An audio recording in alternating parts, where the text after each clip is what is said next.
is Jenessa Hope, and she is an elementary school teacher from Kenmore, whose pupils are ESL students. And this year, 5 of her students' fathers have been deported. So she's going to tell us about that. And thank you so much for being here, Jenessa.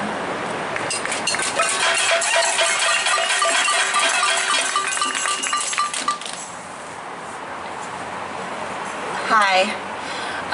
It's possible that some of them have been detained and some of them have been deported, but it's an opportunity in my life to come to this work, which sometimes, I don't know if all of you are maybe a little bit more active than me, but sometimes I want to be active, I get involved in my own life, and I almost always feel like I'm not doing enough.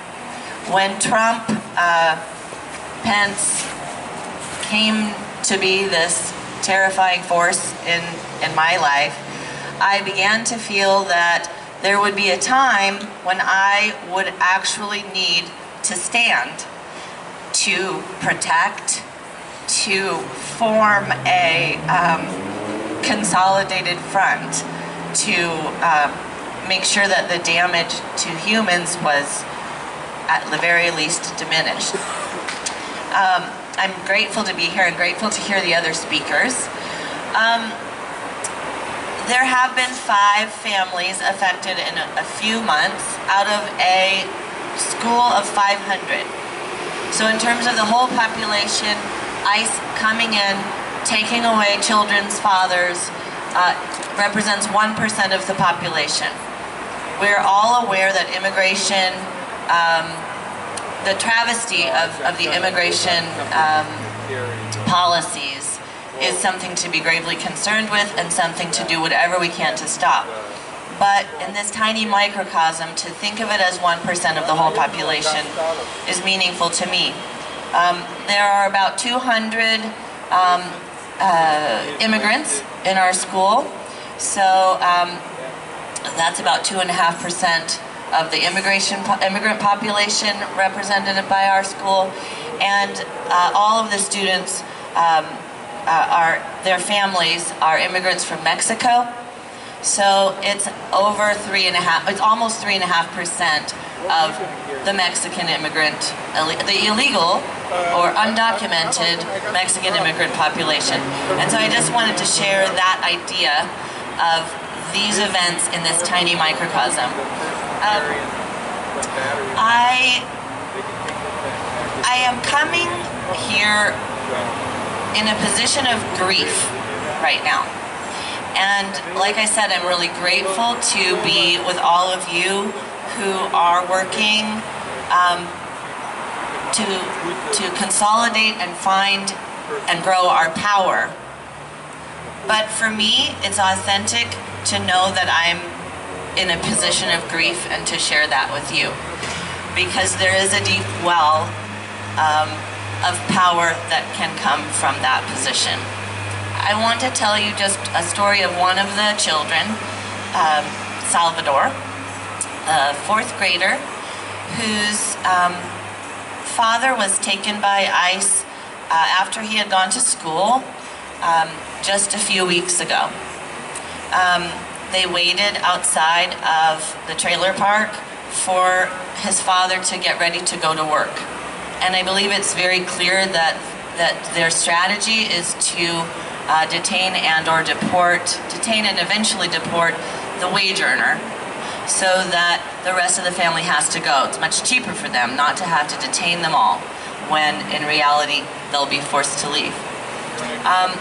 Salvador went to school. His mother came to school to speak to a family services worker to tell him what had happened. The next day, she decided she was going to have to leave the following week.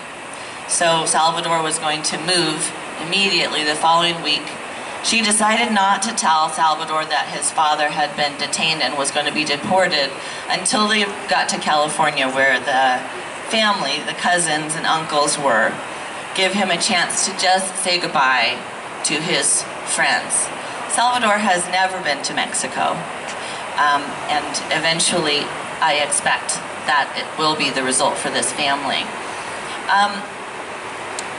He was very sad but positive. He's an older brother with a baby brother, and he said that his mom was just very tired getting ready for the move.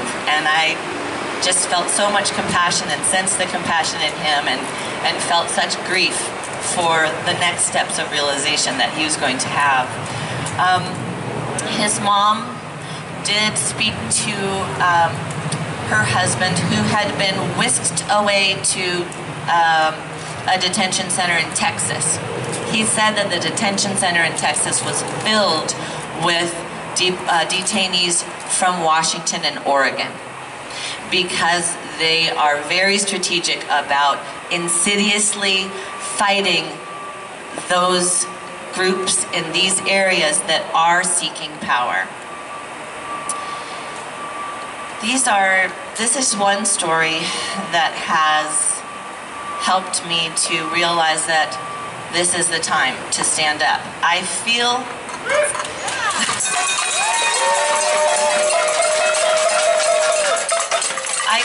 still fear and grief, because I cannot stand in between the ICE agents as they secretly choose their next victim, and that troubles me.